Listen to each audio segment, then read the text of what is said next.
नमस्कार, मी श्रीयुत पिंगळे सर, महात्मा गांधी विद्यालय मंचर भागशाळा चांडोली बुद्रुक या ठिकाणी सध्या उपशिक्षक म्हणून कार्यरत आहे। मी आता 26 जानेवारीच्या या आपल्या प्रजासत्ताक दिनाचे औचित्य साधून सावली फाउंडेशन आंबेगाव तालुका यांच्या वतीने जो महारक्तदान शिबिर या ठिकाणी आयोजित केलेला आहे।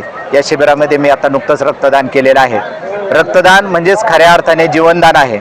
या सावली फाउंडेशनचं हे जे कार्य चालू आहे, या कार्याच्या बाबतीमध्ये मी स्वतःचा माझा अनुभव या ठिकाणी सांगतो की आमच्या शाळेतील इयत्ता 8वीच्या वर्गातील एका मुलीला नुकतीच 1-2-3 दिवसापूर्वी फिट आल्यानंतर तिला उपचारासाठी आम्ही मंचर या ठिकाणी दाखल केल्यानंतर त्या ठिकाणाहून पुन्हा तिला पुणे या ठिकाणी YCM हॉस्पिटलला हलवल्यानंतर त्या मुलीच्या आर्थिक परिस्थिती घरची गरिबीची असल्यामुळे तिच्या सगळ्या उपचाराचा खर्च जो आहे तो सावली फाउंडेशनच्या वतीने करण्यात आला। आणि सावली फाउंडेशनला मी फोन केल्यानंतर 5व्या मिनिटाला सावली फाउंडेशनची ॲम्ब्युलन्स त्या हॉस्पिटलला त्या ठिकाणी दाखल झालेली होती। शिवाय समोर त्यांचे सगळे तरुण कार्यकर्ते होते।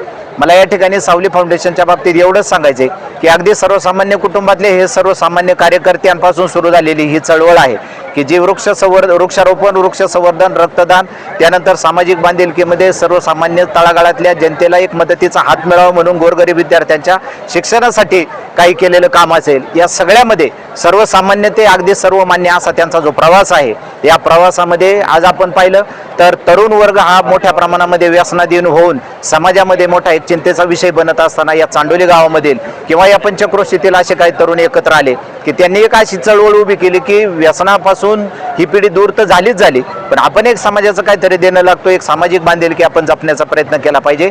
म्हणून या उदात्त हेतूने स्वतः सगळ्या ठिकाणी आपण पाहतो, हे कोणत्याही फाउंडेशन असेल किंवा कुठली संस्था असेल तर तिथं एक कार्यकारी मंडळ असतं, त्याच्यानंतर तिथं एक व्यवस्थापन मंडळ असतं, पण ही एकमेव संस्था किंवा हे फाउंडेशन एकमेव असं आहे का तिथं कार्यकारी मंडळ आणि प्रत्यक्ष मॅनेजमेंट करणारं मंडळ ही दोन्ही प्रकारचा रोल एकाच पद्धतीने करणारी ही सगळी तरुण कार्यकर्ते आणि ही मंडळी आहेत।